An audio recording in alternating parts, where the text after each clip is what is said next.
Olá, boa tarde a todos. Mais uma vez estamos nos encontrando nesse ciclo de temas de natureza cultural que nós estabelecemos há quase 4 meses e hoje nós estamos tendo o prazer de inaugurar um novo ciclo, juntamente com o Celso Zilbovicius e a Karine Gelka, eles que são os responsáveis pela Marcha da Vida do Keren Aizsot. Estabeleceu-se que vamos fazer um ciclo de 4 palestras sobre o Holocausto. E hoje nós iniciamos esse ciclo e, além do Celso e da Karina, que vão participar, nós também temos como convidado hoje o Carlos Reis. Quem é Carlos Reis? Carlos Reis é o diretor executivo do Museu do Holocausto em Curitiba, essa obra fantástica e única que está lá em Curitiba e que é um convite para que todo mundo que vá para a região do Sul não deixe de visitar o museu, que é uma obra incrível. Então, o Carlos é o nosso convidado de hoje e vai se falar sobre o universalismo da Shoah. Eu, há pouco, estava conversando com eles, um pouquinho antes de abrir essa live. É incrível a quantidade de temas e de lives que nós estamos vendo acontecer nesse período de pandemia dentro da comunidade judaica de São Paulo. É inacreditável. Nós já tínhamos uma comunidade extremamente ativa, atuante, quando não era por meios de computador e de lives, mas agora, nesse período de pandemia, a coisa ficou incrível. Todos os dias, em mais de uma oportunidade, o tema judaico está na tela dos computadores. Isso é muito importante, porque todas as faixas etárias estão explorando a temática judaica, o que é, afinal de contas, uma coisa muito boa para nós. É uma coisa boa que se extrai dessa situação pandêmica toda. Como eu disse, nós vamos ter 4 palestras e uma delas me chama muito a atenção, além dessa que o Carlos vai participar com a gente hoje, uma palestra que vai haver com o Eloy Boteira. Quem é Eloy Boteira? Alguns de vocês já podem ter ouvido falar dele. Ele é um Tutsi, que ele é sobrevivente do massacre de Ruanda. E ele já fechou conosco, nós só estamos esperando a oportunidade de marcar a data, e ele interagiu com diversas comunidades judaicas do mundo, dando palestras e estabelecendo uma espécie de similaridade entre o que aconteceu em Ruanda com o que aconteceu, infelizmente, para nós durante o período da Shoah. A data vai ser oportunamente anunciada, e, nesse momento, mais uma vez, eu agradeço a participação de vocês todos. Insisto em dizer que nós estamos extremamente ativos no Fundo Comunitário, nossa campanha está em pleno desenvolvimento, temos a certeza de que cada um de vocês vai continuar a prestigiar e apoiar o nosso fundo, e eu convido, então, o Celso, a Karina e o Carlos para que tratem todos juntos com vocês sobre o universalismo da Shoah. Muito obrigado a todos e que tenhamos uma ótima palestra. Boa tarde. Obrigado, Abrão. É sempre um prazer poder ter a abertura dos nossos eventos com a tua presença e tuas palavras tão significativas. Eu, antes de dar a palavra para o Carlos, eu queria só dizer para vocês que para nós, para mim e para a Karina, em especial da equipe da Marcha, é um momento muito especial. Exatamente neste momento, às 18 horas do dia 28 de junho, nós estaríamos decolando com mais um grupo de jovens para a Marcha da Vida. Infelizmente, as condições sanitárias, a pandemia não nos permitiu, com a esperança de, no ano que vem, voltar a termos as nossas viagens. Para nós é muito importante, para nós da Marcha, em especial, muito importante ter o Carlos conosco. Já virou uma tradição, o Carlos sempre dá a última palestra para os jovens antes da viagem, portanto, ele teria dado alguns dias atrás esta palestra, mais ou menos, para os jovens participantes. A Marcha da Vida, para nós e no mundo todo, hoje é considerada uma das grandes formas de memória da Shoah, e por que não levar o legado, transmitir o legado sobre o qual o Carlos vai falar. Então, Carlos, em nome da equipe Marcha, é um prazer enorme ter vocês. Eu passo a palavra, então, para a Karina. Boa noite a todos. Também quero dar as boas-vindas, agradecer a presença de vocês, agradecer a presença do Carlos e a parceria de sempre, como o Celso falou. É um prazer a gente poder conversar. Muito bom que a gente vai poder ter uma conversa mais próxima. Eu peço que vocês façam as perguntas pelo Q&A, que é o Questions and Answers, que está embaixo da tela de vocês, e eu vou tentar receber, e acho que a gente vai poder ter mais um espaço para debater temas também. Então, espero que todos aproveitem. Passo a palavra para o Carlos. Olá, boa noite. É um prazer estar aqui hoje. E é quase, como o Celso falou, um compromisso anual que eu tenho já há bastante tempo de contribuir com o extraordinário projeto da Marcha da Vida, do Fundo Comunitário. Estou muito feliz de poder estar aqui hoje. Agradeço muito ao Abrão, ao Celso, à Karina pelo convite, que todo ano, né, todos os anos é renovado. Uma parceria muito bacana que existe entre esse projeto, enfim, maravilhoso do Fundo e o Museu do Holocausto de Curitiba, que é uma instituição pioneira no Brasil, vai completar 9 anos de vida agora no segundo semestre. Existe graças ao empenho visionário, se a gente pode dizer, da Cecília, uma referência, uma joia da comunidade, não só em Curitiba, mas na América Latina. Então, só me resta dizer obrigado, né, para todos vocês, Celso, Karina, Abrão, pelo canal, pela parceria, pela amizade, pela troca de ideias, enfim, obrigado. O meu sinal de internet não está 100%, ele está um pouco instável, pode ser um pouco do frio aqui de Curitiba, mas eu espero que a gente não tenha problemas aí no decorrer da noite. A minha ideia não é falar muito, quero falar um pouco sobre esse tema do universalismo da Shoah, até porque eu adoro responder perguntas, principalmente as que eu não sei a resposta. Então, a gente, também para conversar um pouquinho, trocar uma de ideia, eu pretendo falar um pouquinho sobre esse tema. Quando a gente fala sobre universalismo da Shoah, ou universalismo da memória da Shoah, a gente precisa levar algumas coisas em consideração. O primeiro tem a ver com o que é memória. E a gente entender o que é memória é muito importante para entender esse universalismo. Entender, por exemplo, que é equivocada uma ideia que existe de que a gente precisa preservar a memória. Memória ela não pode ser preservada, pelo contrário, memória ela tem que ser manuseada e a memória ela é construída dia após dia e não preservada. É o que a gente está fazendo aqui hoje, construindo memória.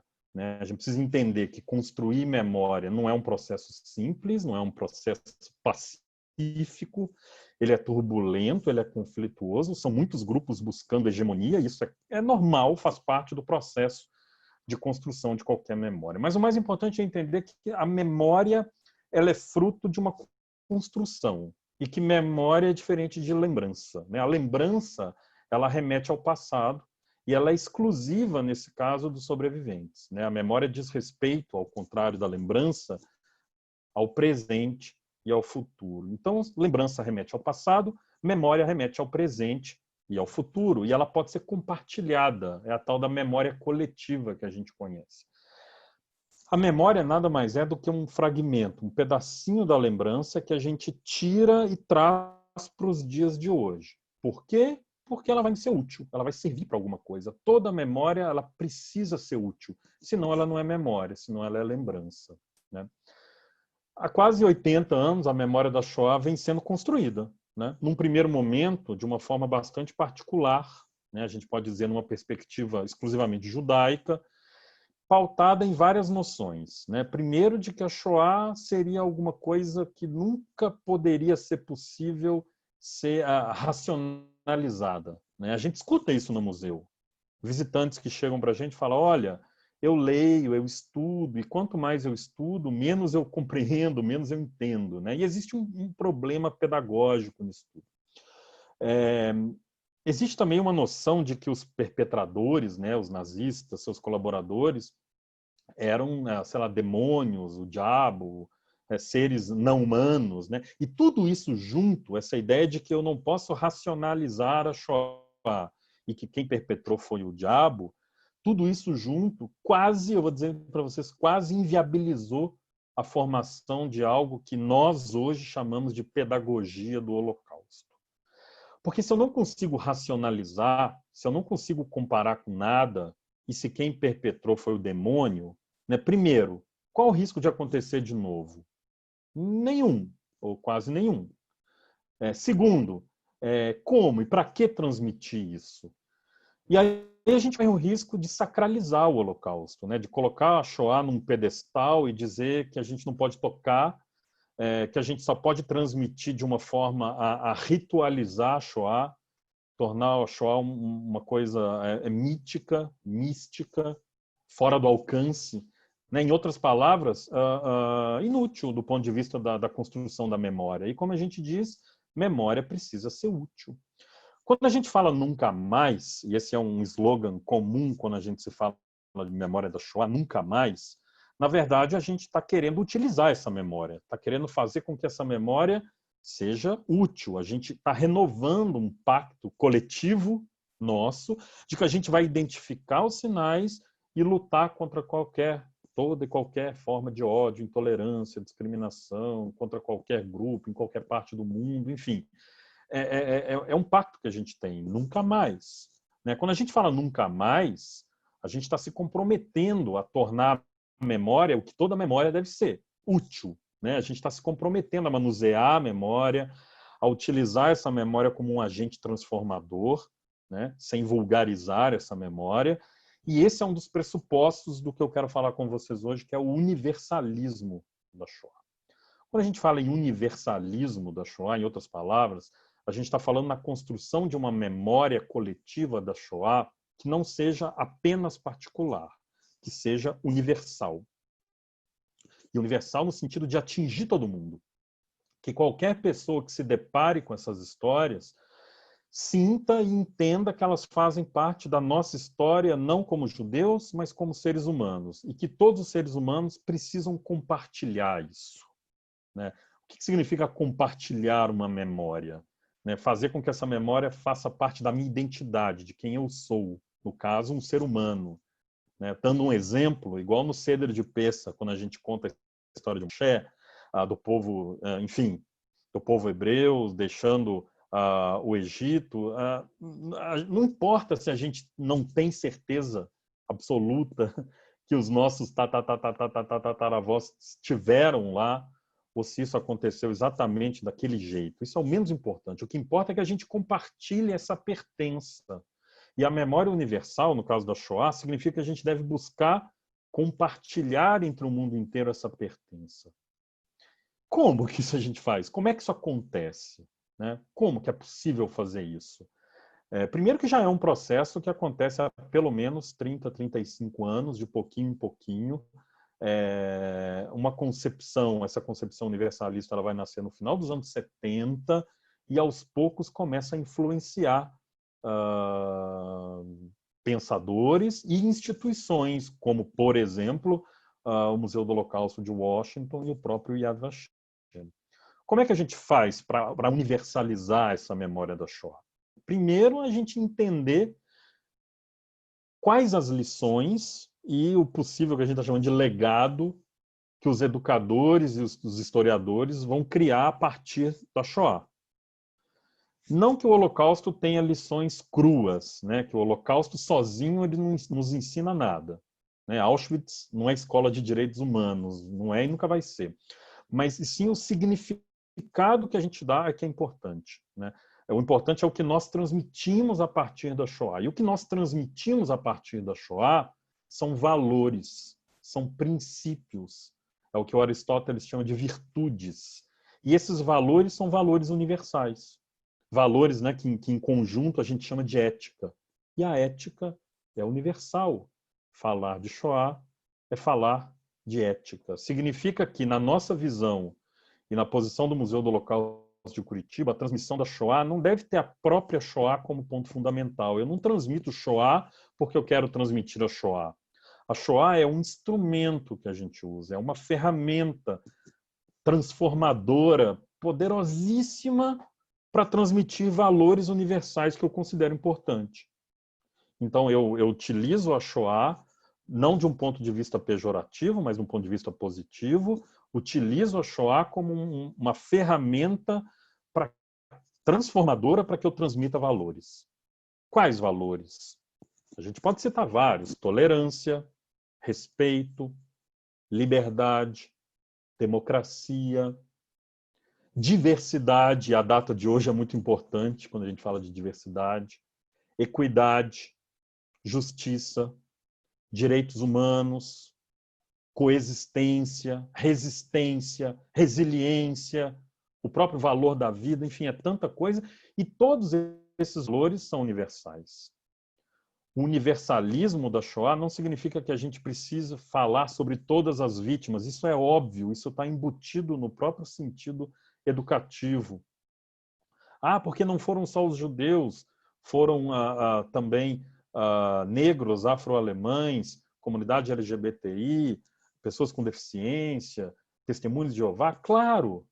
Mas se tivesse sido apenas um grupo, se tivesse sido apenas os judeus, ou como a Hannah Arendt vai escrever, né, se tivessem sido só os ciclistas de olho verde, seria universal do mesmo jeito, porque os valores que a gente quer transmitir a partir desse genocídio é que são universais. O universalismo não significa jogar no lixo as particularidades, né, que eu estou chamando de judaicas dessa tragédia. São duas faces da mesma moeda, né, fazem parte de um processo de evolução da memória. E a gente precisa entender que essa memória precisa ser usada nesse mundo caótico que a gente vive. Por isso, nunca foi tão importante falar sobre Shoah como nos dias de hoje. Reduzir a memória da Shoah apenas, e eu estou dizendo apenas, a um fator que ajuda a construir a minha identidade judaica e a lutar contra o antissemitismo, reduzir apenas a isso, para a gente é muito pouco.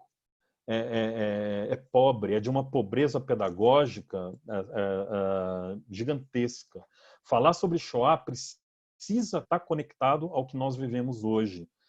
Falar sobre Shoah é falar sobre esses valores, né, sobre ética, sobre o mundo que a gente vive atualmente, e sim criar paralelos e utilizar essas lições para transformar, para criar um mundo que seja melhor, mais diverso, mais justo, mais plural. É lutar contra o racismo estrutural, cada vez mais intenso. É falar sobre violência contra a mulher, a LGBTI-fobia, e aí de novo a referência do dia de hoje, que é importante, a intolerância religiosa, o próprio antissemitismo.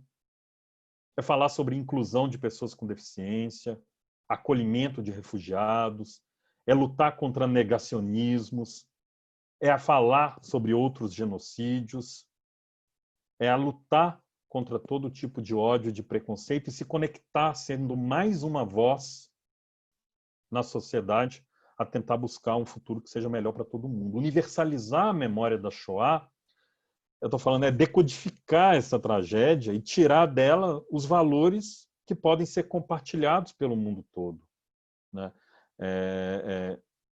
Como acontece dentro do museu, tantas e tantos exemplos e histórias de pessoas que visitam o espaço permanente do museu e compreendem ali como eles precisam se conectar com aquelas histórias e não necessariamente decorar nomes, números, datas, e sim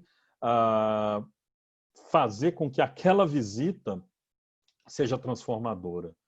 Se existe algum segredo, será que eu posso dizer que existe um segredo do Museu do Holocausto de Curitiba? Ele é esse, é entender o mundo que a gente vive e ter a consciência de que a gente precisa dialogar com a sociedade, transformar as vidas, fazer com que o tema da Shoah seja abraçado por toda e qualquer pessoa que coloque o pé lá dentro, e entenda que esses valores podem transformar as nossas vidas.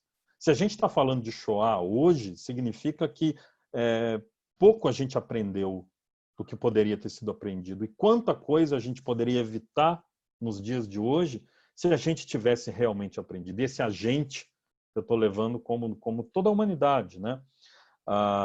E é isso que o museu faz, né? É uma equipe jovem, é uma equipe engajada, é uma equipe que entende que depende de nós construir a memória coletiva universal da Shoah.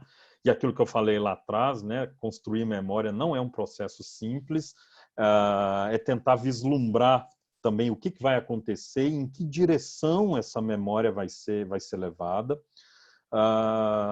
Por isso é tão importante o tempo inteiro pensar nessa construção, né? Eu até convido a nos visitarem fisicamente quando esse pesadelo acabar e até lá acompanhar o nosso trabalho pelas redes sociais, os eventos, as lives, as coisas que estão acontecendo.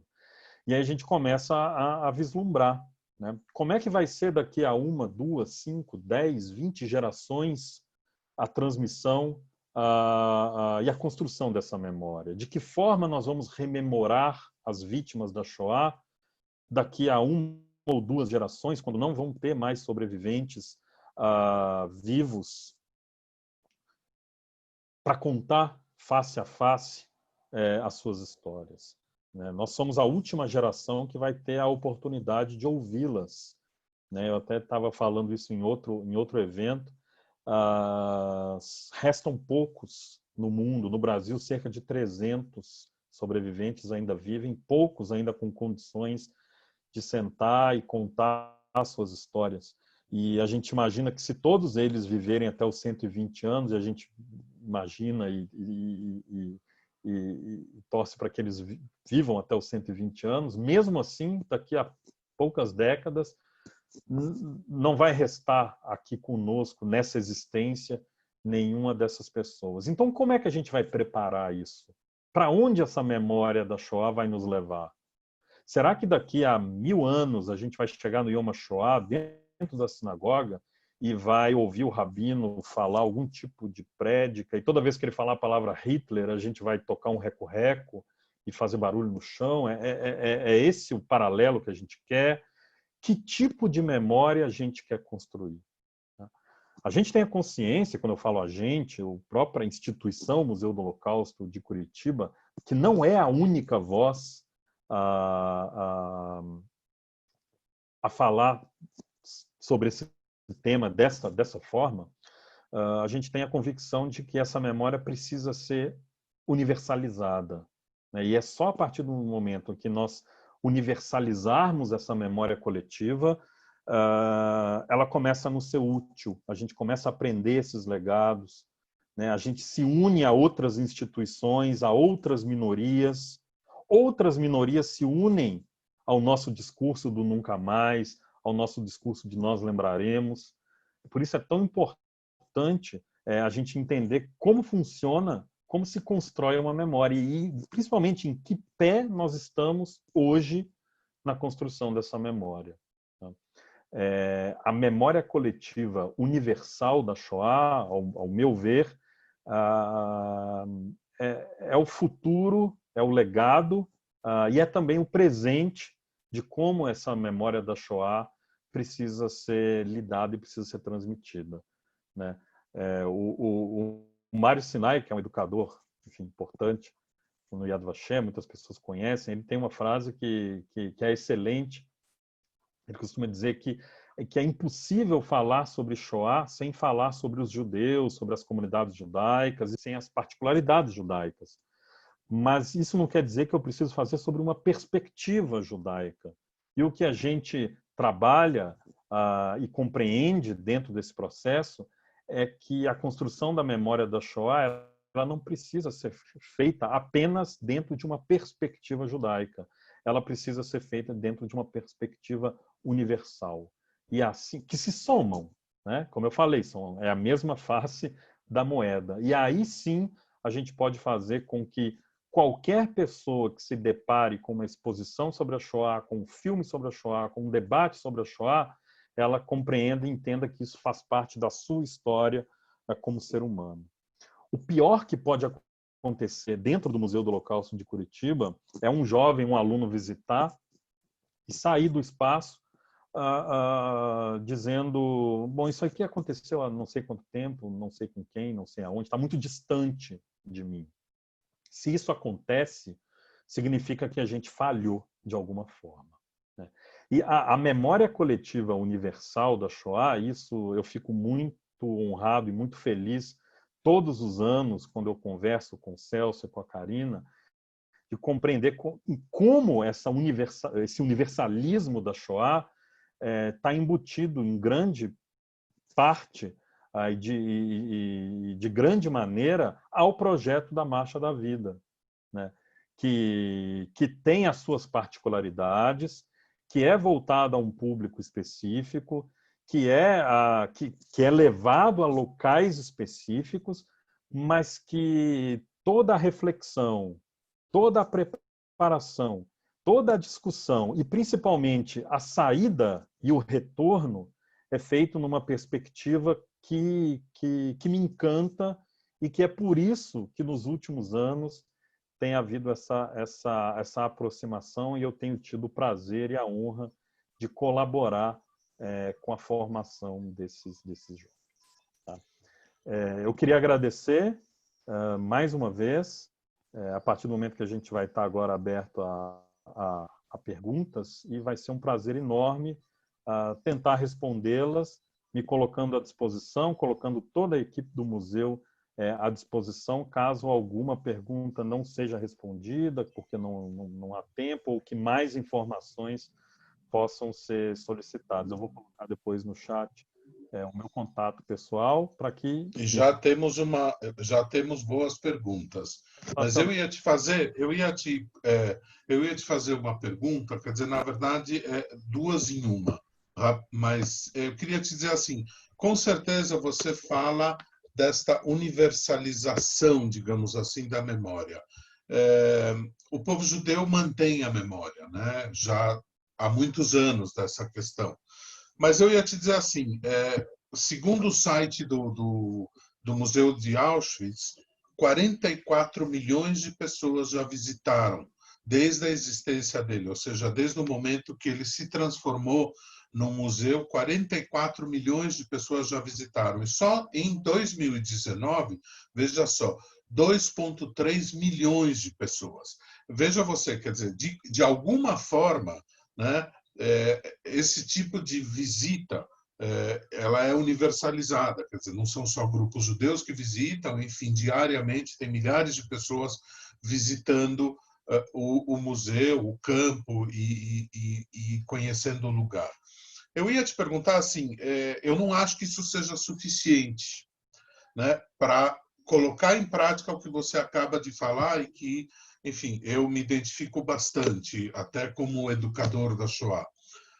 Como você vê isso se colocando na prática, né? Quer dizer, a partir do momento que isso também é um momento, digamos, de, ao mantermos o particular, de certa forma, sairmos para fora desse particular e levar esse legado ou a necessidade, né? Quer dizer, nós temos muitas experiências, Hollywood fez isso, de certa forma, retrata isso, né? E eu ia te perguntar como colocar em prática. E, ao mesmo tempo, você não acha que, na medida que os sobreviventes estão indo embora e que, enfim, uma nova geração de judeus está assumindo o compromisso, mesmo do particular? Quer dizer, além dessa questão da universalização, será que não tem também um desafio para mudar um pouco a forma como a gente, como digamos, vítimas, vê essa questão da memória? Não, a sua pergunta é excelente. Tem a ver com essa questão, a prática, transformar esse discurso que é bonito para boa parte das pessoas, principalmente para fora da comunidade. E aí entra uma questão que é relevante, e nós estamos entre amigos aqui, a gente pode falar abertamente sobre esses temas sem nenhum problema, que é a questão da maior dificuldade ou das maiores barreiras que existem para esse discurso, para esta perspectiva dentro das comunidades judaicas. Né? Por quê? Isso é natural. Como eu falei, a memória ela é construída de forma sempre conflituosa. Né? São sempre grupos buscando a hegemonia dentro disso. Então, esse discurso ele é mais desafiador dentro das comunidades judaicas do que fora. E a experiência do Museu do Holocausto, que é uma instituição voltada à sociedade, voltada à educação a nível nacional e latino-americana, é o que a nossa experiência nos mostra. Eu dei uma palestra em São Paulo no início desse ano, logo antes de começar a questão do isolamento, da pandemia, da quarentena, falando com jovens de Tnuot, né, de movimentos juvenis judaicos, sionistas, e tentando explicar para eles um pouco dessa concepção. E um dos rapazes levantou a mão e perguntou se não era uma perspectiva muito otimista e muito agregadora, de certa forma, já que dizer que a Shoah, ou o legado da Shoah, não pode ser usado apenas para combater o antissemitismo, se, nas palavras dele, nem isso a gente está conseguindo fazer direito, porque o antissemitismo cresce a níveis exponenciais todos os anos. Né? E isso responde um pouco, um pedaço da sua pergunta, a partir do momento que é justamente a partir do momento que a gente abre esse leque e se junta a outras vozes, é que esse combate específico sobre o antissemitismo, na nossa opinião, ele ganha força. Ele ganha força porque ele ganha vozes plurais, vozes que antes, com apenas sendo um combate restrito, ele não ia acontecer. Vou te dar um exemplo. Em quase 9 anos de existência do Museu do Holocausto, a gente nunca ouviu uma frase que é muito comum e que antes da existência do museu eu já tinha ouvido em outras ocasiões, que é aquela que todo mundo que está nos vendo deve ter ouvido em algum lugar, que é aquela frase famosa que diz o seguinte: e olha os judeus vindo falar sobre o Holocausto de novo. A gente não aguenta mais os judeus virem falando sobre o Holocausto de novo. Por que a gente no museu nunca ouviu essa frase? Porque nada, absolutamente nada que o museu faz, em termos de iniciativa, em termos de projeto, o museu faz sozinho. O museu fala sozinho. Então, existe sempre uma união de vozes. E essas vozes podem ser governamentais, essas vozes podem ser acadêmicas, essas vozes podem partir de organizações não governamentais, de coletivos. Sempre tem alguém junto da gente falando sobre a Shoah. Isso significa que a gente está sempre junto de alguém falando sobre outras lutas, outras batalhas, outras questões que nos afligem. Então, como transformar esse discurso na prática? A gente entraria num outro campo e a gente poderia fazer uma outra live só sobre isso, ou tantas outras só sobre isso, que é a questão, primeiro, da educação, né, da capacitação e da educação de educadores no Brasil inteiro. Isso não quer dizer única e exclusivamente ao tema Shoah, né, porque não vejo muito sentido em capacitações que visam transmitir conteúdo enciclopédico para essas pessoas, que elas queiram sair da capacitação decorando datas da Kristallnacht. Isso não faz muito sentido, né? Mas sim como lidar com a questão da Shoah. E a gente trabalha a Shoah com crianças de qualquer idade. Com crianças a partir de 6, 7 anos já se trabalha a Shoah, né? De uma forma muito específica, né? Sem se utilizar daquelas fotografias ou daquelas histórias, mas de uma forma muito, muito especial. E o Yad Vashem tem exemplos maravilhosos de como isso acontece.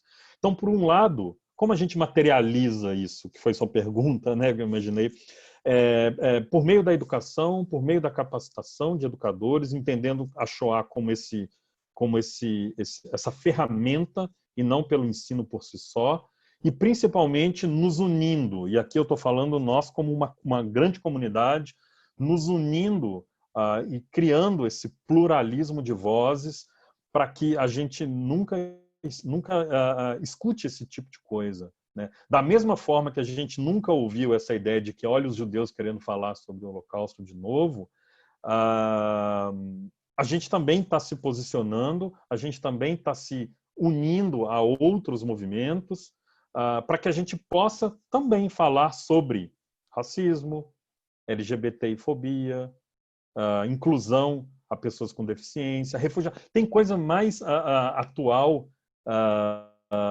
do que a questão dos refugiados, como transmitir Shoah no século XXI sem conectar com a questão dos refugiados. Os meus 4 avós chegaram ao Brasil como refugiados, sobreviventes de campos de concentração e de extermínio. Perderam a família inteira. Chegaram aqui com vistos de turistas emitidos na França. Poloneses apátridas, que chegaram aqui e tiveram que reconstruir suas vidas. E a gente vê o fenômeno da apatridia e do refúgio, e a gente vai fingir que a gente não tem nada a ver com isso, né? Como materializar educação e construção de vozes que sejam plurais. E aí, voltando ao início da minha resposta, o desafio maior é dentro das comunidades, é entender o que a gente pode fazer, é entender também, aí você citou o próprio Auschwitz, o que se faz lá dentro e como a gente deve sair de Auschwitz. Não transformar Auschwitz numa Disney do povo judeu, e a gente pode falar depois sobre esse paralelo. Não é uma peregrinação religiosa obrigatória, e sim ali um instrumento, uma ferramenta que nos proporciona sair diferente do jeito que a gente entrou. Aliás, todo museu no planeta, não importa se é um sítio ou se é um museu construído para tal, a gente precisa sair diferente do jeito que a gente entrou. Se a gente entra num museu, não importa o tema, não importa em qualquer lugar do planeta que você esteja, se você entra no museu e sai igual você entrou, tem algum problema ali, ou com o museu, ou com você mesmo, enfim, existe ali alguma questão para ser resolvida. E a gente precisa proporcionar com que os museus, as viagens, as discussões sejam transformadoras, porque, de novo, a gente está construindo memória, e memória precisa ser útil, então é a questão de fugir dessa ritualização. Eu não sei se eu respondi a sua pergunta, mas respondeu sim. Se eu tiver confundido mais do que respondido, foi bom. Não. Obrigado. Carlos, Karina agora então, tem mais perguntas. Deixa eu te fazer uma pergunta e já a gente vai passar para as perguntas dos participantes. Eu estava pensando em relação ao que você falou, que educar é renovar o nosso pacto coletivo para que a nossa memória seja útil, né? E pensando nos tempos que a gente está vivendo hoje, eu acho que a questão da utilidade da memória está sendo muito posta em xeque, né? A gente está vivendo uma certa paralisia do tempo e uma certa desconexão de memória, principalmente aqui no Brasil. A gente está vendo revisionismo histórico, a gente está lidando com questões muito problemáticas na construção da memória, e eu acho que eu queria um pouco ressaltar que isso pode ter impacto também na construção de toda a memória. Quer dizer, não é a memória da Shoah destacada da memória nossa como brasileiros, destacada, é uma conexão, quer dizer, de alguma forma, né, esse momento que a gente está vivendo hoje pode ter impactos sobre a construção da memória no futuro. Eu queria que você falasse um pouco como é que você está vendo o lugar do museu, o lugar de projetos como o nosso, Marcha da Vida, nessa construção e essa memória que a gente vai construir no futuro. Bom, um pouco daquilo que eu disse no início da minha fala, de que nunca foi tão importante falar sobre nazismo, sobre Shoah, sobre Hitler e tudo mais, mesmo vendo esses temas muitas vezes na pauta do dia, né? Falar hoje sobre Auschwitz, sobre Hitler, parece muitas vezes uma conversa de boteco inacreditável. O que a gente vê e o que a gente vivencia hoje é mais um sintoma da necessidade de cada vez mais falarmos sobre esse tema. Como eu falei, a construção da memória ela nunca é simples, ela vai ter esses percalços, né? E a gente vai se livrar desses percalços a partir do momento que a gente se fortalecer como grupo hegemônico de construção dessa memória, né? Sem se abster, compreendendo a memória como algo útil para os dias de hoje. Se a gente não se colocar, se a gente não participar desse processo de construção da memória, se a gente não compreender, no caso específico da Shoah, que memória é essa que eu quero construir, nós corremos o risco de sermos engolidos por outras perspectivas, por outros grupos que vão levar a memória da Shoah para um caminho que daqui a algumas gerações nós não vamos estar aqui, mas nós vamos nos arrepender, né? Eu posso dar um exemplo, né? Um dos exemplos é a gente compreender como eu posso utilizar disso no meu dia a dia, né? Como eu posso me utilizar do legado da Shoah no dia a dia. Isso a gente tenta transmitir isso bastante para o jovem. Não importa de onde ele veio, não importa o background que ele tem, né? Se a gente está falando em transmitir esses valores, está falando em plantar essas sementinhas, está falando em construir uma sociedade que seja melhor, de certa forma, a gente precisa utilizar desses valores do nosso dia a dia. Então, quando eu estou falando do jovem, eu estou imaginando aquele jovem que acorda de manhã, vai para casa, de casa, isso no período normal, né, de não pandemia, vai para a escola, da escola volta para casa, aí ele vai para o shopping, vai para a igreja, o que quer que seja, ou vai para o futebol, depois volta para casa, depois vai para a escola. Nesse circuito, ele precisa utilizar esses valores.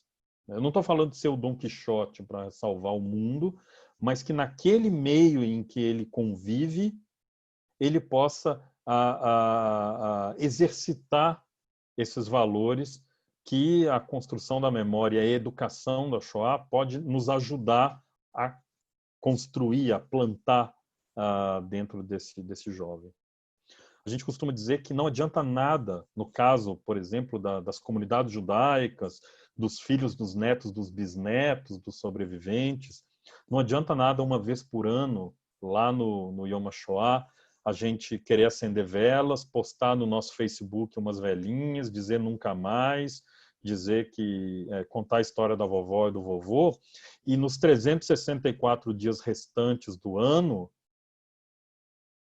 não agir para combater o ódio, o preconceito, a intolerância, não agir de acordo com esses valores, ser, entre aspas, e aí me desculpa o vocabulário que eu vou usar, mas sendo um babaca nos 364 dias restantes do ano, para que no dia 365, no Yom HaShoah, ele venha querer relembrar as vítimas da Shoah. Significa que ele não entendeu nada.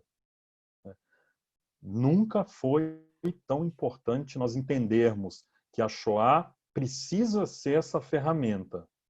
E ela só vai ser essa ferramenta se a gente não se abster, se a gente mergulhar de cabeça nessa construção da memória, combater a negação,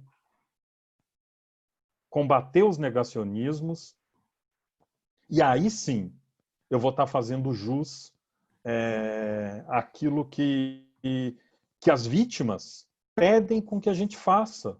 A gente estava conversando, Karina, uns tempos atrás, aí, né, num outro evento aqui entre a gente, quantas e quantas vezes a gente já se deparou com sobreviventes na nossa frente, ou contando, ou em testemunhos, em depoimentos, Quantas e quantas vezes a gente ouviu da boca deles, não podemos deixar isso acontecer de novo, não podemos, nós temos que ficar alertas.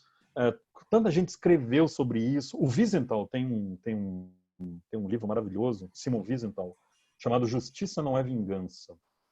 O último capítulo desse livro chama-se Aos Jovens. É maravilhoso, é quase um tratado que está ali. Quantas e quantas vezes a gente ouviu do sobrevivente, sempre no final do testemunho, né, o entrevistador, seja a gente ou seja alguém que a gente está assistindo, sempre pergunta, né, você quer deixar um recado? O que você quer dizer para os mais jovens? E eles falam, têm falado, e a gente hoje vai o quê? Vai fingir que a gente não ouviu? Eles estão conclamando há décadas para que a gente não deixe isso acontecer de novo. Eu não preciso chegar ao ponto de milhões de pessoas serem colocadas em câmaras de gás, em fornos crematórios, para eu dizer que isso está acontecendo. As pessoas têm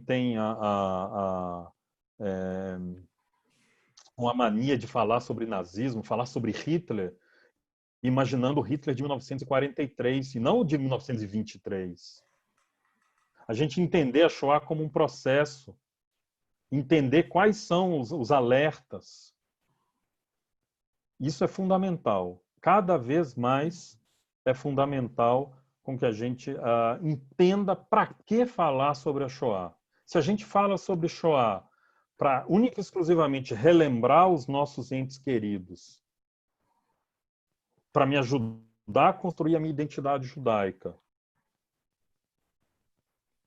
e para lutar contra algo que é especificamente meu, a gente não precisa de um museu para isso, a gente não precisa de uma marcha da vida para isso. A gente pode fazer isso em outros lugares, de uma forma muito mais barata, mais fácil, do que desempenhar todo o esforço educativo em cima de um projeto museológico, em cima de uma viagem educativa.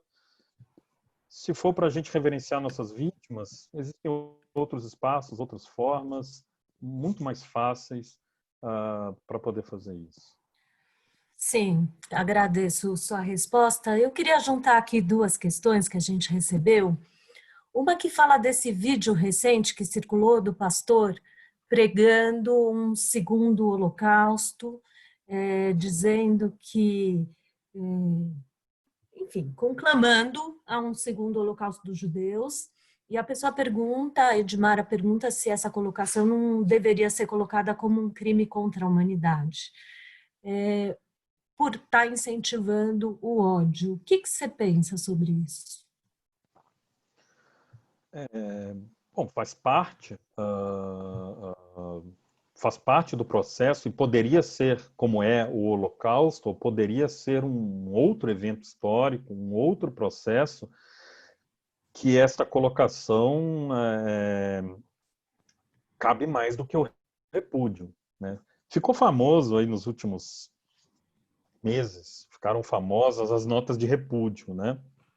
Muitas instituições lançavam notas de repúdio e a própria população, depois de um tempo, pouco tempo, já começa a perceber que houve uma certa banalização das notas de repúdio e que essas notas de repúdio não tinham muito efeito prático, né? Inclusive, numa dos últimos eventos em que houve necessidade do museu se posicionar, nós criamos uma nota chamada Não é apenas uma nota de repúdio. A gente acabou fazendo um documento educativo, com fontes para se estudar sobre aquele evento histórico que a gente está falando. É claro que quando me perguntam qual é a solução, qual é o caminho, eu vou sempre responder que é a educação, né? Nós somos educadores, a gente imagina que não é o principal caminho, é praticamente o único que se tem para se construir uma sociedade que não seja pautada nesses antivalores. Mas a gente precisa, sim, dentro da caminhada educativa, tá ancorado e pautado em outras perspectivas, e a jurídica é uma delas. Então, a partir do momento em que cabe uma representação, que cabe a abertura de um processo, de uma investigação e de uma inclusão de determinada fala dentro de um desses crimes, sejam crimes contra a honra, sejam crimes contra a humanidade, nós acreditamos que sim, é possível. E aí existem instituições que têm feito isso e sabem muito bem como fazer e têm feito um trabalho excelente. E eu posso citar, para não correr o risco de cometer injustiças, eu posso citar única e exclusivamente a CONIB. Né? A CONIB e o Fernando Lotenberg têm feito um trabalho extraordinário em parceria com as federações israelitas de se mapear e de se buscar na esfera jurídica aquilo que nos compete. Mas são braços complementares. Nós acreditamos que o principal precisa ser educação. E a educação requer muita coisa, né? Requer investimento, né? Requer capacitação, requer investimento não só nessa capacitação, mas nos salários, nos materiais. E aqui no Brasil, infelizmente, nós engatinhamos ainda no que diz respeito ao fomento e ao financiamento e à capacitação dos educadores que lidam ali com os jovens no dia a dia.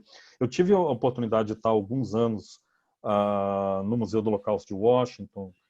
Tive o prazer de ser recebido pelo diretor de educação, pelo diretor de relações institucionais. A gente fez uma breve passagem pelo museu, tivemos algumas reuniões e no final eu estava indo embora, eles me levaram para uma sala de aula onde estava tendo uma capacitação de educadores.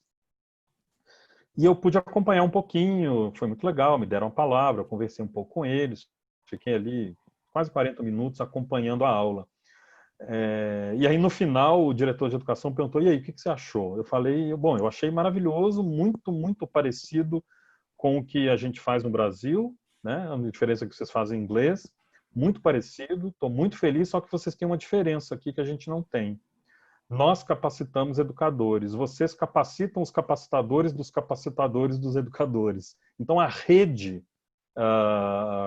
que existe em outros lugares, a gente não tem aqui. Né? Educação precisa ser o caminho, mas a gente tem nossos braços de suporte, sim, e o jurídico precisa ser um deles. Sim.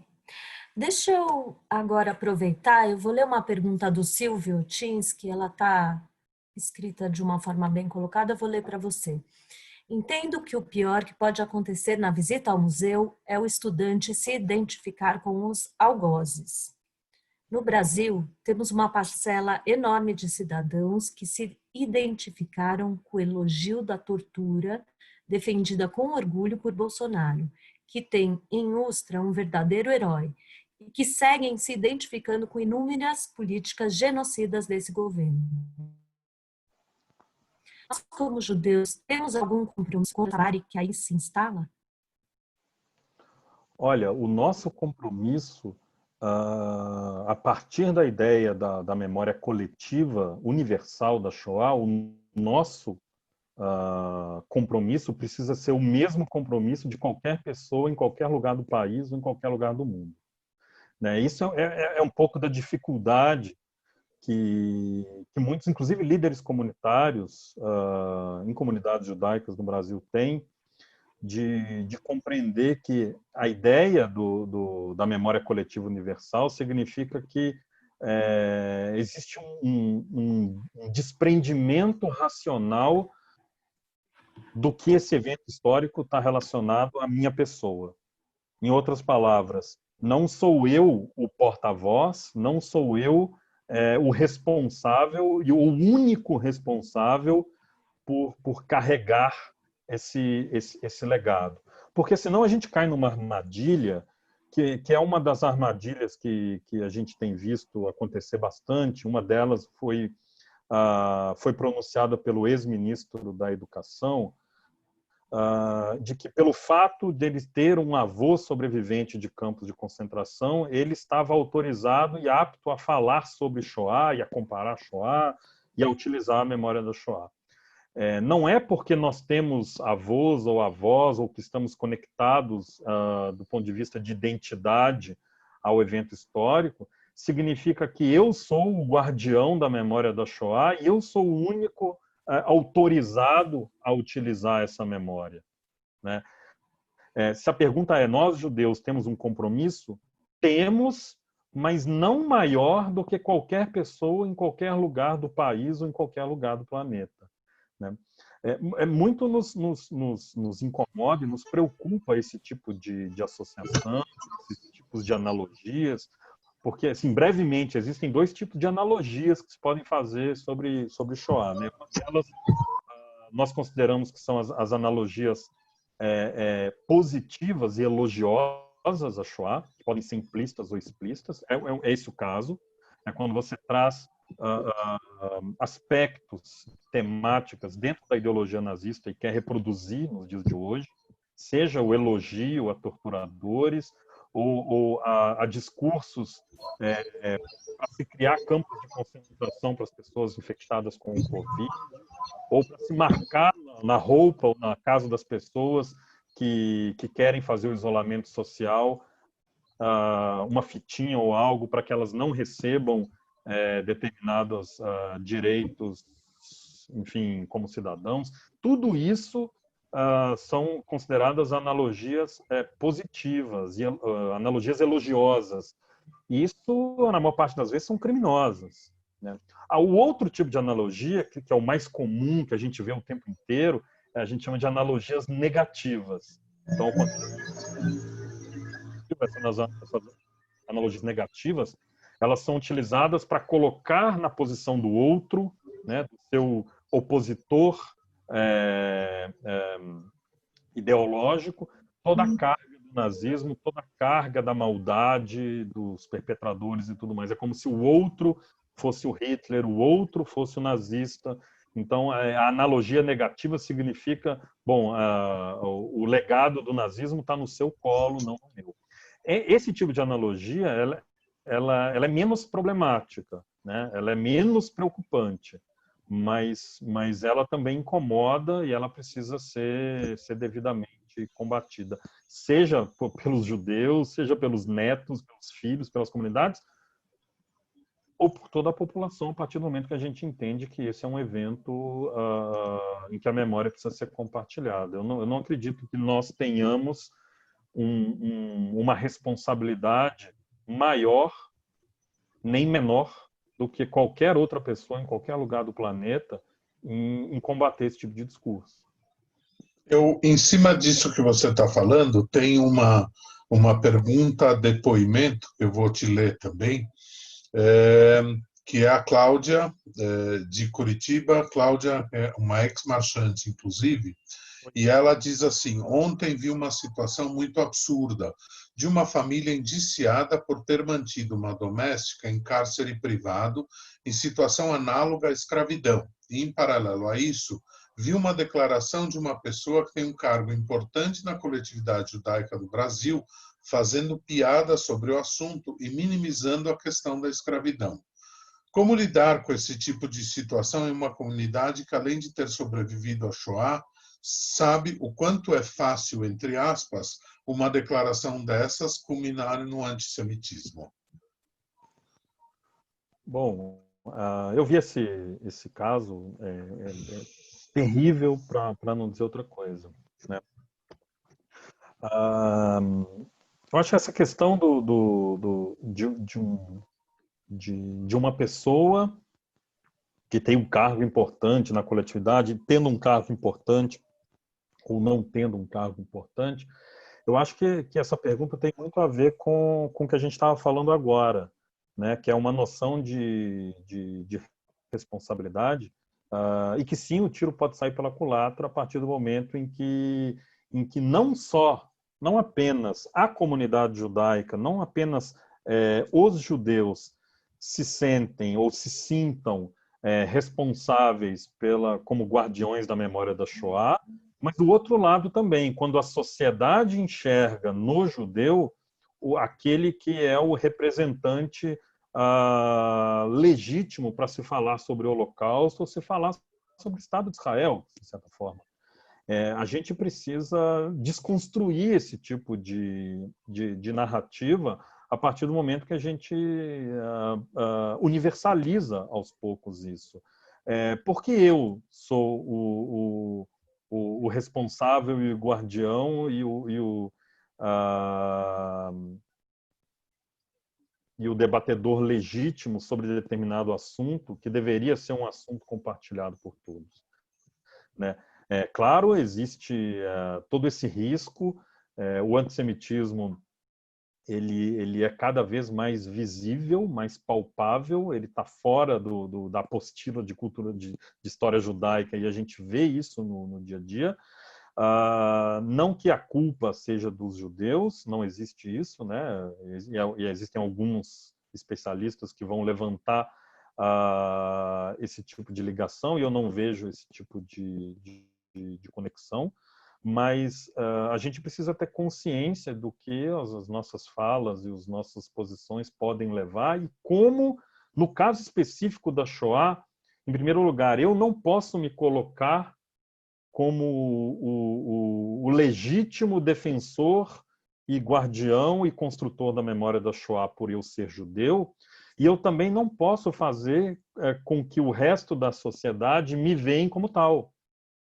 Faz parte de cada um de nós construir esse tipo de visão, que ela é prejudicial dos dois lados.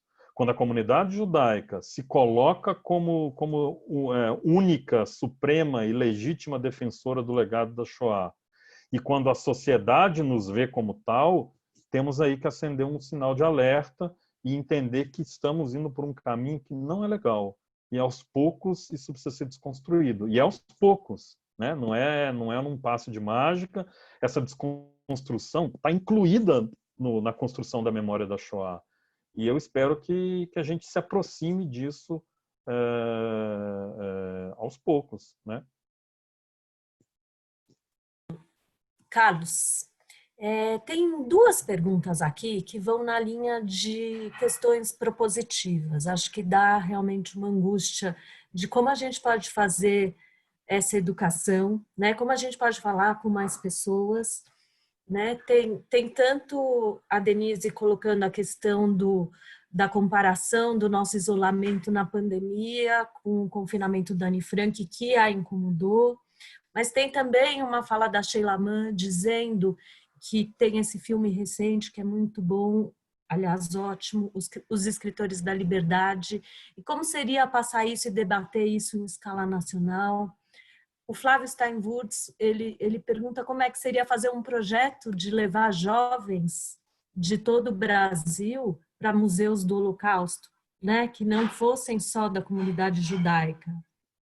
E a Lete também coloca, né, será que as escolas já sabem da importância de toda essa educação? Então, eu fiz esse bloco para ver se a gente consegue contemplar todas essas questões que, na verdade, é como educar, né? A gente já entra numa questão que eu posso dizer que é mais a minha praia, que já me fascina, que é a questão da educação sobre a Shoah. Tem muito a ver com a cultura, né, da nossa própria sociedade. Eu tive a oportunidade de estar na Alemanha no ano passado, em setembro, outubro, né? Eu tive a honra de ser convidado para palestrar numa universidade em Augsburg, na Alemanha, que é pertinho de Dachau. E aí eu dei um pulo ali em Dachau e eu fiquei impressionado. Claro que eu trouxe toda a bagagem de toda essa concepção de universalismo da Shoah e da questão da vida e tudo mais, como que aquele lugar pulsa, como que aquele lugar transmite vida ao invés de morte. A partir do momento que eu vi grupos de escolas, alunos caminhando pelo espaço, conversando pelo espaço, o barulho, a conversa entre eles, aquilo me trouxe um otimismo e uma paz de espírito muito diferente daquelas pessoas que já se preparam para sentir o pior que um ser humano pode sentir numa visita dessa e sair transtornado, consternado de dentro de um local que presenciou um dos maiores horrores da história da humanidade.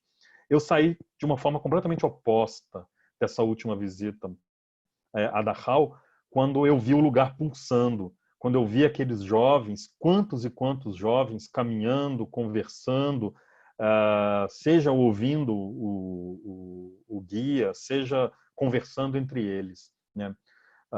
Inclusive, existe uma legislação específica na Alemanha que proíbe os jovens do que seria o ensino médio a colarem grau, né, se formarem sem ter visitado pelo menos um campo, um centro de prisioneiros ou de concentração nazista durante o período da Shoah. Então, ninguém sai do ensino médio sem ter visitado um desses espaços. Transportando isso aqui para o Brasil, né, claro, a gente ainda engatinha, ainda existem iniciativas, mas é muito importante a gente entender que já no fim de 2017, se eu não me engano, é um grande marco para a história da educação da Shoah aqui no Brasil. Pela primeira vez é publicada uma versão da Base Nacional Comum Curricular, da BNCC, do ensino fundamental, e que pela primeira vez, a partir de um esforço grande por parte da CONIB, o museu participou desse esforço também, aí eu cito nominalmente a Patrícia Tomasquim, que levou isso à frente. Pela primeira vez existe nesse documento do MEC, é isso mesmo, é dezembro de 2017, explicitamente a obrigatoriedade do ensino do Holocausto e das suas adjacências, né, especificamente lá na matriz curricular, e aí sim, especificamente do 9º ano do ensino fundamental e tudo mais. Por que é relevante isso? Porque, a meu ver, esse documento ele se sobrepõe a toda e qualquer iniciativa municipal ou estadual, incluindo leis municipais que foram criadas a partir de iniciativas individuais, de vereadores das comunidades ou não das comunidades, que estabeleceram leis municipais. A partir do momento que a gente tem, na Base Nacional Comum Curricular, uma obrigatoriedade do ensino da Shoah em escolas públicas e particulares do Brasil inteiro, eu não considero como a vitória definitiva, e sim o início da batalha. A partir de agora, enfim, a gente tem esse documento na mão e a gente precisa, né, de alguma forma, se conectar, criar as oportunidades, as iniciativas. A CONIB tem feito isso muito bem, o museu tem atingido jovens educadores no Brasil inteiro. A gente está aqui no sul do país, são alunos, enfim, do Paraná, São Paulo, Rio Grande do Sul, Santa Catarina, que têm a oportunidade de visitar o museu, mas a gente atinge alunos, e principalmente educadores e professores no Brasil inteiro, professores, pesquisadores que buscam o museu para criar atividades, somos co-orientadores de muitos pesquisadores que estão lá nos seus mestrados, nos seus doutorados, sugerindo bibliografias, conversando junto. A gente está no processo. Eu acho que diante do atraso que o Brasil vive em relação ao incentivo no campo da educação, e também diante do nosso tamanho, vai ser muito difícil que uma única iniciativa seja organizada de um pool que possa cobrir todo o território nacional. Eu acho isso muito difícil. A gente tem que se pautar em iniciativas que podem crescer, não precisam ser pequenas iniciativas, que possam abraçar isso. Uma delas foi criada há pouco tempo, foi criada há cerca de um mês, quando o Museu do Holocausto de Curitiba e outras 8 instituições da América Latina criamos a Rede Latino-Americana para o Ensino do Holocausto. São 9 países, 9 instituições, o Museu do Holocausto de Curitiba, o Museu do Holocausto de Buenos Aires e o Museu Judaico de Santiago, no Chile, estão encabeçando essa rede. Então, tem lá as instituições também do Uruguai, do Peru, da Costa Rica, Guatemala, Panamá e México, se eu não me engano. E a partir da criação dessa rede, que vai receber outras instituições e outros museus, estão sendo já, enfim, realizados eventos e vão ser produzidos materiais em que a gente possa atingir públicos que até então a gente não atinge. A gente precisa partir da BNCC, partir dessa base, partir desse documento e criar as alternativas, né? Enfim. Eu ia te dar, só, antes de eu fazer a última rodada, infelizmente eu sei que a gente poderia passar horas aqui conversando com o Carlos, a gente tem uma afinidade, Carlos, sempre uma conversa puxa a outra, mas eu queria te dar o testemunho, acho que já que a Marcha da Vida do Fundo Comunitário está promovendo isso, baseado nisso, eu e a Karina mesmo, já em tempos de pandemia, participamos e estamos, digamos, envolvidos num projeto de educação da Secretaria de Educação do Ceará. E nós demos uma palestra no começo da pandemia, em abril, no fim de março, para 1.200 educadores, falando sobre esse tema de hoje, da questão da universalidade. Mas eu vou te ler as duas últimas perguntas, já pedindo desculpas ao público, talvez de não poder ter mais espaço para outras perguntas, mas isso é a live hoje em dia. E tem uma pergunta, então, eu vou fazer as duas.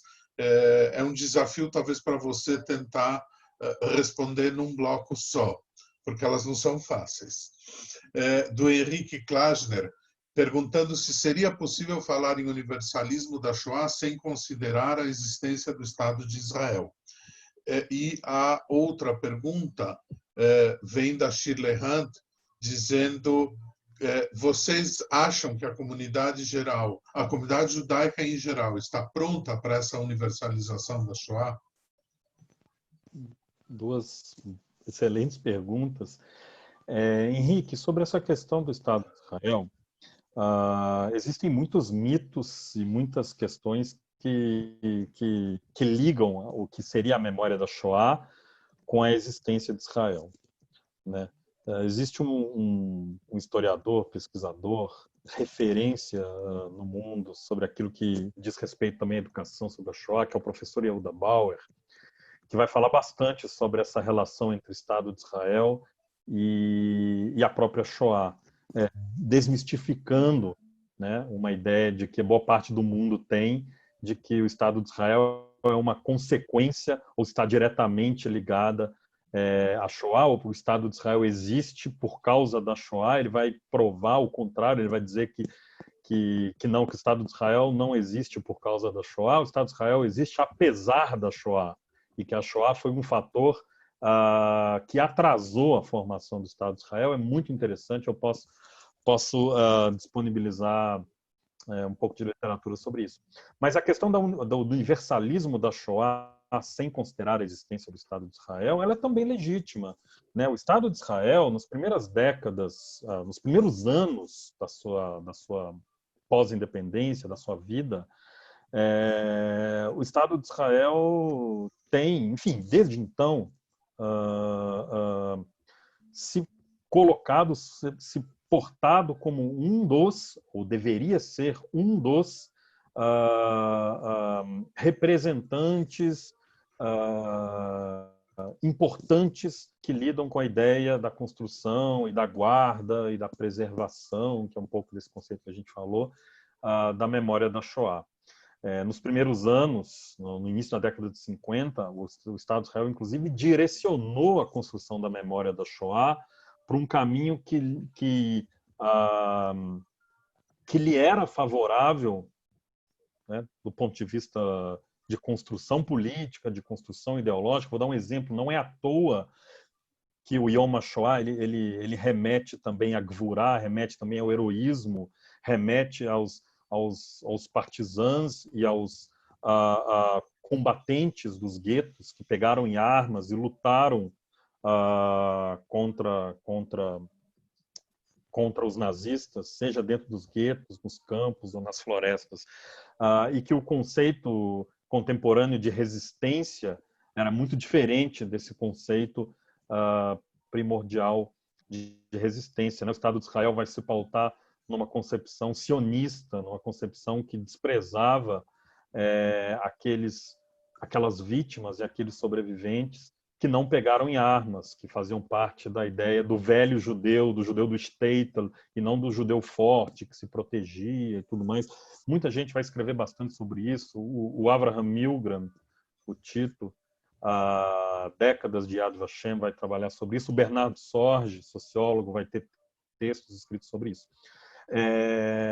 Eu vou falar para você sem medo, sem receio. É possível falar em universalismo da Shoah sem considerar a existência do Estado de Israel? Sim, a partir do momento que a gente entende o Estado de Israel como mais um personagem, e não o personagem principal. Não é o Estado de Israel o detentor único da legitimidade de se falar sobre Shoah ou de se proteger. O Estado de Israel é mais um personagem, é mais um protagonista. Somos todos protagonistas da construção dessa memória.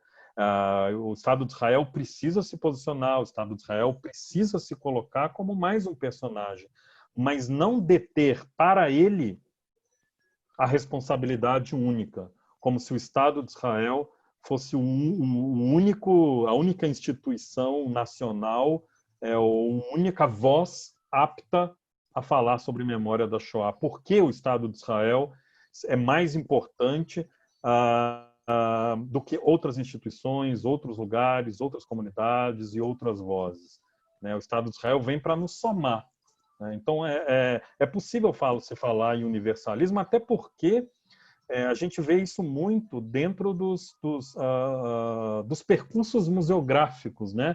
Do que é o nosso percurso dentro do museu. Yad Vashem tem uma concepção, tem ali um percurso que é diferente do Museu de Washington, que é diferente do Memorial de Paris, que é diferente do Museu em Curitiba, porque a gente precisa estar conectado com o que está em volta da gente e ser mais uma voz, né? A gente costuma dizer, não adianta, não faz o menor sentido eu querer hoje construir um museu do Holocausto em qualquer cidade do mundo e copiar, por exemplo, o projeto do Yad Vashem e trazer para essa cidade. Não faz sentido porque esse museu precisa se conectar, conversar com quem está em volta dele, ter as questões específicas, não só ideológicas, mas também de entender onde ele está, né? Eu acho muito importante a participação do Estado de Israel como figura que traz para si essa responsabilidade, mas nós aqui, principalmente nós da diáspora, a gente não pode deixar com que Israel se transforme num único representante, porque senão o que a gente está fazendo aqui não serve para muita coisa. A pergunta da Sheila, é da Sheila, não é? Celso? Shirley. Porque eu vi a pergunta da Sheila Ban aqui sobre os escritores da liberdade, que você tinha comentado. Shirley. Então, as comunidades estão preparadas, né? Eu acho muito difícil a gente falar hoje em dia, principalmente hoje em dia, numa comunidade judaica em geral, né?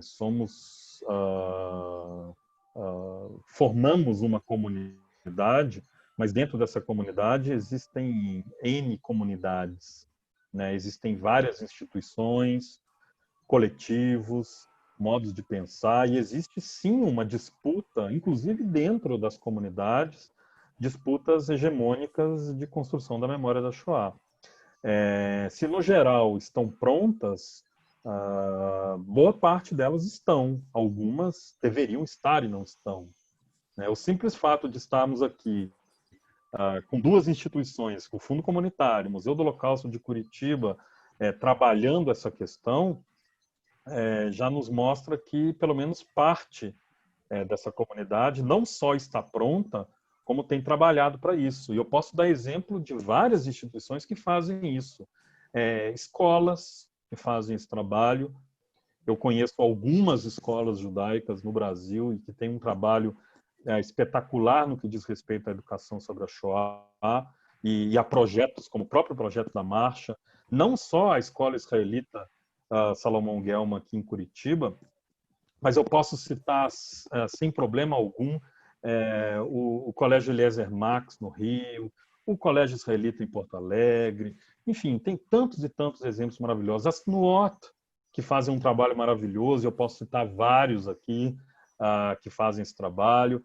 A Bnei Brit, que é uma instituição centenária que faz um trabalho voltado à questão dos direitos humanos e que tem cada vez mais compreendido essa necessidade de se universalizar. E aí eu cito tanto o Abraham Goldstein quanto o trabalho que é feito pela Bnei Brit aqui no Paraná. Trabalhos que são realizados por outras instituições, a Vitso, que é uma parceira do museu para exposições, as pioneiras. Isso eu estou falando em instituições, eu não estou falando nem das pessoas físicas. Eu acho que sim, a gente está preparado, mas, como eu falei lá no início da nossa conversa, não é um processo simples, não é uma mágica. A gente é preciso falar muito, gastar muita saliva, debater, às vezes existe confronto, e a gente está preparado porque a gente acredita que esse precisa ser o caminho, né? A gente tem a convicção de que o caminho para construir essa memória vai depender da gente se posicionar, às vezes vai haver confrontos, às vezes vão haver problemas, como eu falei para vocês antes, na maior parte das vezes internos à comunidade, não externos, porque esse discurso é recebido de uma forma muito mais límpida e agradável externa do que internamente, mas também por experiência própria, né? O museu com quase 10 anos de vida, como era falar sobre isso dessa forma 10 anos atrás e como é falar sobre isso hoje, né? A gente tem evoluído e eu espero que a gente continue evoluindo. Eu sou um otimista, né? Bom, eu acho que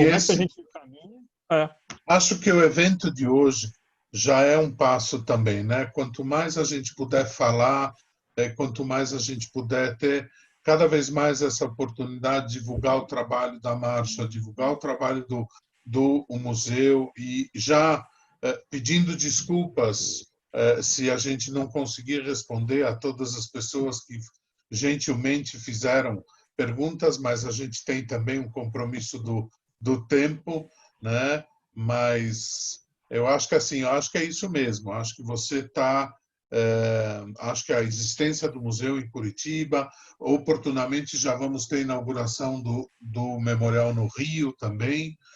Enfim, acho que a gente tem avançado muito mesmo. Acho que a Marcha da Vida está completando, esse ano é o Bar Mitzvah da Marcha da Vida, 2007 nós começamos com esse projeto do Fundo Comunitário, então acho que assim, sem dúvida nenhuma, são passos que a gente vai dando nesse processo mesmo de transformação.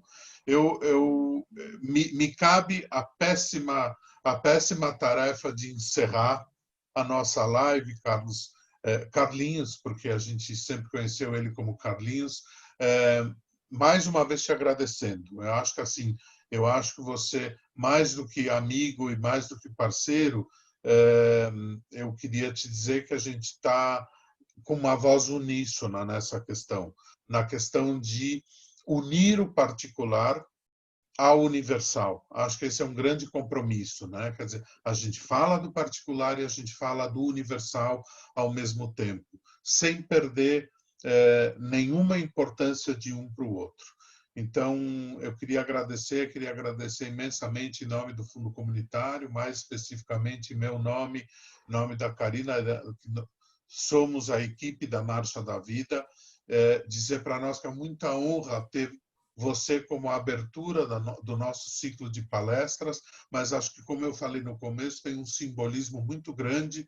Nesse momento, a gente estaria embarcando com jovens, e você tradicionalmente faz a última palestra antes da viagem, portanto, ela teria sido há alguns dias atrás. Queria agradecer a todos a presença. Eu sei que todos nós estamos sendo poluídos de lives, mas a presença de vocês para nós todos, nós tivemos uma presença muito, muito significativa, ex-marchantes, educadores, tivemos ótimos feedbacks e no chat, inclusive, o que eu agradeço muito, e dizer que nós voltaremos em breve, como disse o Abrão, no mês de julho. A nossa ideia é fazer um evento por mês, como o Abrão falou, inclusive com Eloge Butera, dentro da nossa linha mesmo da universalização, e desse momento Eloge Butera é um Tutsi, sobrevivente do massacre de Ruanda. Teremos também o André, muitos de vocês conhecem, né? E o Yoel também, 2 guias nossos de Israel, cada um falando sobre temas importantes. Enfim, esse foi só o primeiro evento. Muito obrigado a todos, muito obrigado, Carlinhos, mesmo. Tanto a gente tinha previsto para 1 hora no máximo a live, durou muito mais. Isso é sinal de que tem Ibope. E Shalom Leitraot a todos. Muito obrigado. Obrigado. Grande prazer. Obrigada. Obrigado. Boa noite. O protagonismo é nosso. Tá, vamos em frente. Obrigado, Celso. Obrigado, Karina. Obrigado a todos. Não percam a programação. Grande abraço. Obrigado. Tchau.